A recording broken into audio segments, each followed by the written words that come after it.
Ciao a tutti, adesso vi voglio parlare delle preposizioni semplici che in italiano sono di, a, da, in, con, su, per, tra, fra. Queste preposizioni in napoletano diventano il di, come già abbiamo detto altre volte, diventa de. De. Oppure quando si trova davanti a consonante si cade la D e rimane E. Oppure può capitare che diventa D apostrofato.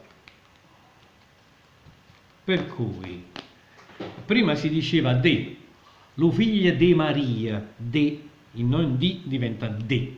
Col tempo è diventata E con l'apostrofo prima oppure con la D con l'elisione della E. Nel caso per esempio ten un cuore d'oro, di apostrofo or, c'ha un cuore d'oro. Oppure è quella più usata nel caso per esempio o figlia e Maria, o figlia de Maria.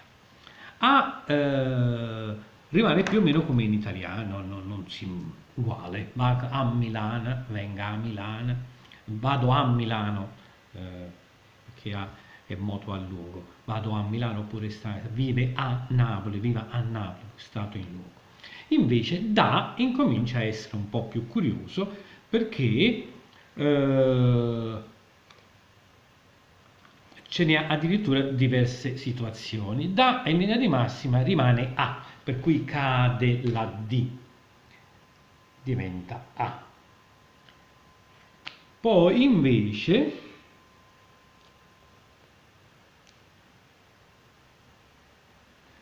spesso rimane anche da normale e spesso lo troviamo scritto in una forma molto strana, addu. Addu. Allora, questo è A. Vengo a Milano, vengo da Milano, vengo a Milano, per cui cade la D, al posto si mette l'apostrofo. A volte troviamo in frasi, per esempio, sa darà fa, si deve dare da fare, sa darà da fa, anche se poi in un altro video vi parlerò che spesso la D si pronuncia R, ma ne parleremo un'altra volta. Sa darà fa, sa darà da fa, e il da ritorna a essere scritto da. Poi invece quando ci rivolgiamo davanti a nomi propri o a nomi di parentela, pronomi personali, diventa addu. Per esempio vado da Mario, vaca addu Maria. Davanti ai nomi propri o davanti ai nomi di parentela, vaca addu papà.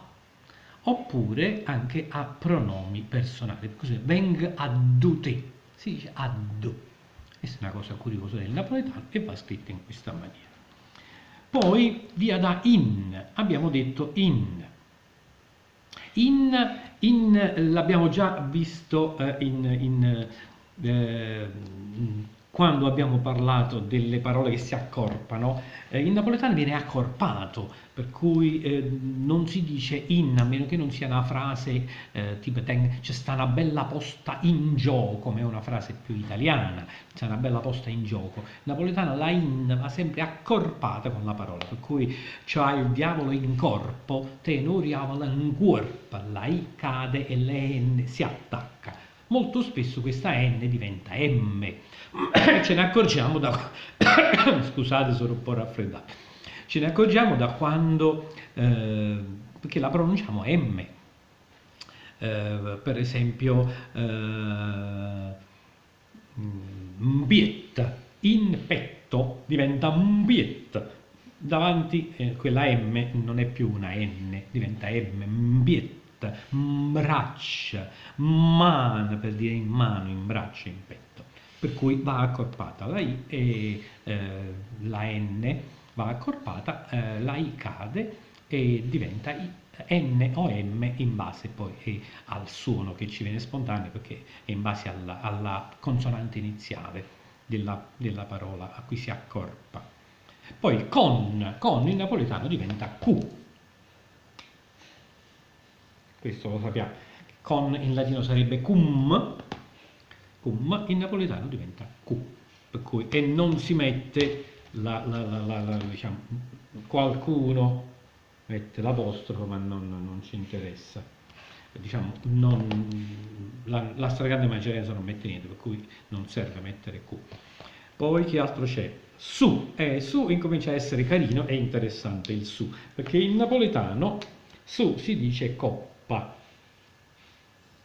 coppa, e abbiamo, sì, si dice coppa, però ci stanno due cosine che ve le voglio dire. Allora, coppa. La coppa è come proprio la coppa in cui si beve.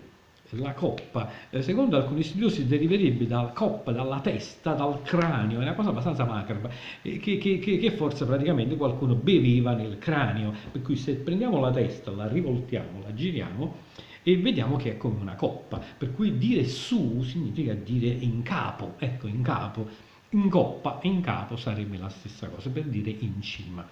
Per cui noi in napoletano non la usiamo mai da sola, ma sempre con una altra preposizione.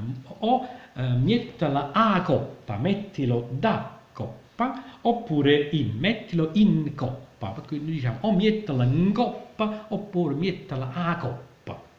Per cui in coppa, oppure staccato con la a coppa. Abbiamo questi due, in coppa o a coppa. È sempre femminile, qualcuno mette coppo, no, è sbagliato, si dice coppa, che poi quella A finale non si pronuncia, comunque è coppa, non è coppo. Poi che abbiamo? Abbiamo per, anche questo viene dal latino per, in napoletano diventa pe, cioè diventa p soltanto la cosa. C'è chi la mette con l'apostrofo e chi senza apostrofo, però la maggior vedete voi, comunque in linea di massima se non lo mettete nessuno se ne accorge. E poi tra e fra, sono così come in italiano tra e fra. Vi ricordo, per chi non ci avesse mai fatto caso, ma tra e fra vanno usate, hanno lo stesso identico significato e vanno usato quando accanto mettono in paragone, mettono una relazione tra due parole che hanno T oppure F. Per esempio non diremmo mai fra fratelli, perché è cacofonica, è brutto da sentire, oppure tra traditori, diciamo fra traditori oppure tra fratelli. Comunque in italiano e in napoletano rimangono così come in italiano. Va bene? Mi auguro che sia tutto ok. Qualsiasi cosa scrivetemi. Ciao, buona giornata.